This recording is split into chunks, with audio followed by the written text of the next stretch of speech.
Hello everyone. SP classes में आपका फिर से एक बार स्वागत है। मैं हूं रंभा, आपकी मेंटर, आपकी दोस्त।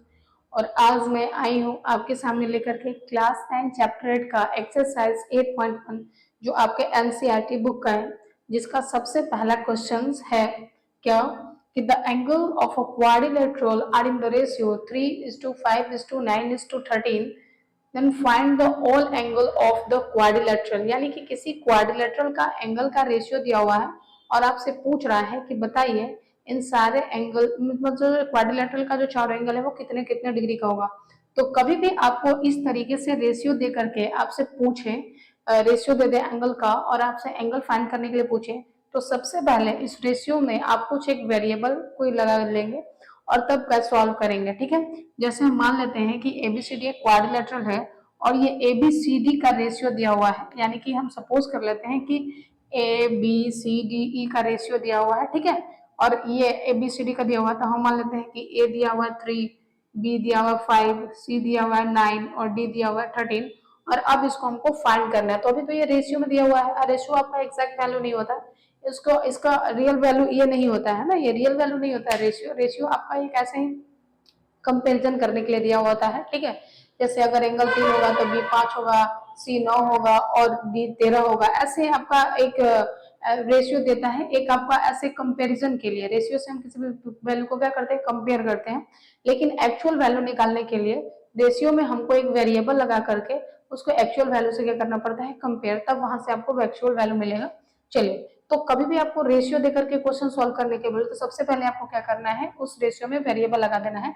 यानी कि हम मान लेंगे let the angles of quadrilateral be 3x 5x 9x and 13x respectively. ठीक है, और यहां से हम इसका क्या कर रहे हैं, सॉल्यूशन कर रहे हैं। तो हम पहले मान लिए कि let the angle of quadrilateral be 3x 5x 9x and 13x, यानी कि इन सब के साथ हम क्या लगा दिए, x लगा दिए। ठीक है, क्योंकि ये अभी रियल वैल्यू नहीं था। अब हम जानते हैं कि किसी भी क्वाड्रिलेटरल के चारों एंगल का सम 180 डिग्री के बराबर होता है। तो हम यहाँ से कह सकते हैं कि angle A plus angle B plus angle C plus angle D बराबर होगा, सॉरी 360 डिग्री के बराबर होता है। सॉरी सॉरी, कितने डिग्री के बराबर होता है, 360 डिग्री के बराबर होता है। तो एंगल ए यहाँ पे आपका क्या है, 3x है, बी क्या है आपका 5x है, सी क्या है आपका 9x है और डी क्या है आपका 13x है। और ये बराबर कितना हो गया, 360 डिग्री के।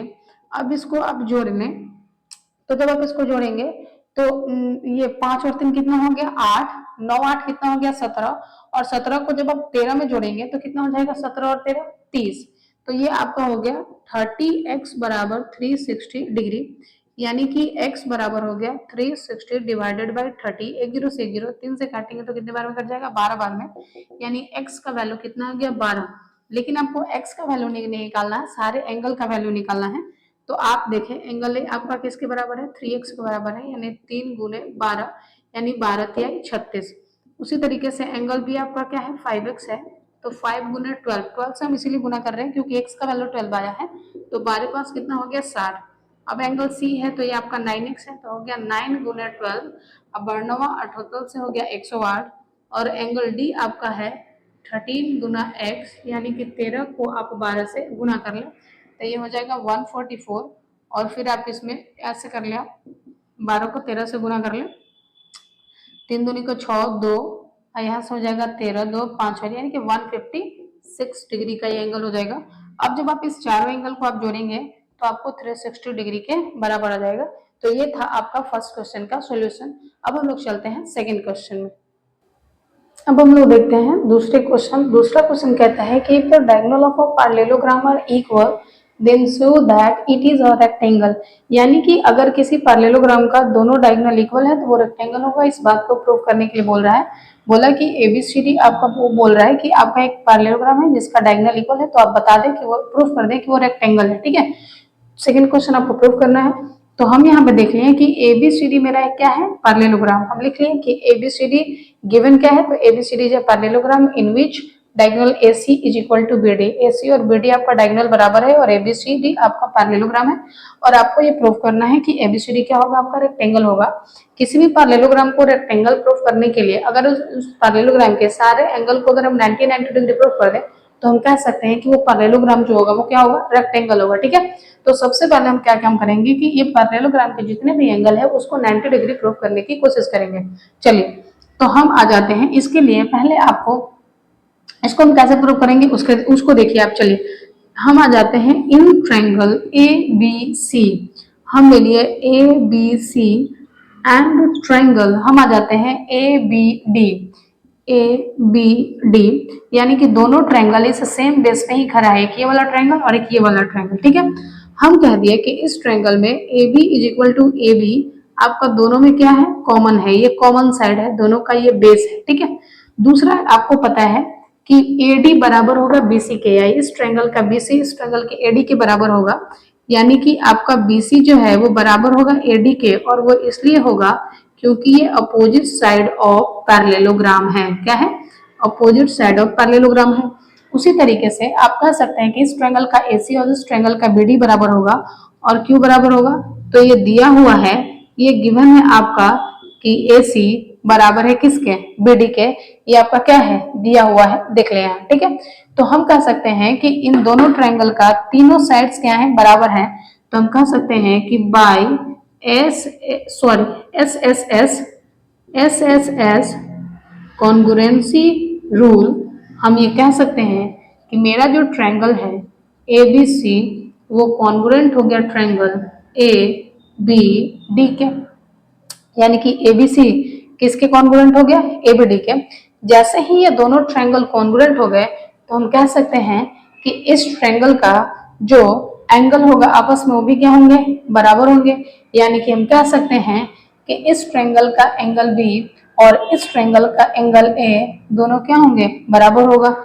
यानी कि इस ट्रायंगल का आपका एंगल अगर हम ऐसे देखें DAB तो बराबर होगा CBA के। CBA के तो CBA और DBA बाय CPCT हम कह सकते हैं कि एंगल A बराबर होगा एंगल B के। ठीक है, और हम जानते हैं कि पैरेललोग्राम का एडजेसेंट एंगल सप्लीमेंट्री होता है और A और B आपका पैरेललोग्राम का एडजेसेंट एंगल है। तो यहाँ से हम ये भी जानते हैं कि एंगल A प्लस B होगा 180 डिग्री और angle A plus B 180 degree होगा और A और B दोनों बराबर है। तो क्या हम B की जगह एंगल A लिख सकते हैं, जरूर लिख सकते हैं। कि ट्वाइस ऑफ एंगल A हो गया 180 डिग्री, तो एंगल A बराबर कितना हो गया 180/2 काट दिए तो कितना आ गया 90। यानी कि एंगल A आपका कितने डिग्री का हो गया, 90 डिग्री का। और अगर एंगल A 90 डिग्री का है तो एंगल B भी आपका कितने डिग्री का हो गया होगा, 90 डिग्री का। और हम जानते हैं कि अपोजिट एंगल पैरेललोग्राम का इक्वल होता है, तो जब A 90 डिग्री का तो एंगल C भी कितने डिग्री का, 90 डिग्री का। और एंगल B जब 90 डिग्री का तो एंगल D भी कितने डिग्री का, 90 डिग्री का। और इस तरीके से इस पैरेललोग्राम का सारा एंगल कितने डिग्री के बराबर हो गया, 90 डिग्री के। तो हम कह सकते हैं कि therefore ABCD is a rectangle. और ये आपका क्या हो चुका है, ये आपका प्रूव्ड हो चुका है। ठीक है, तो चलिए अब हम लोग बढ़ते हैं नेक्स्ट क्वेश्चन, क्वेश्चन नंबर 3 पे।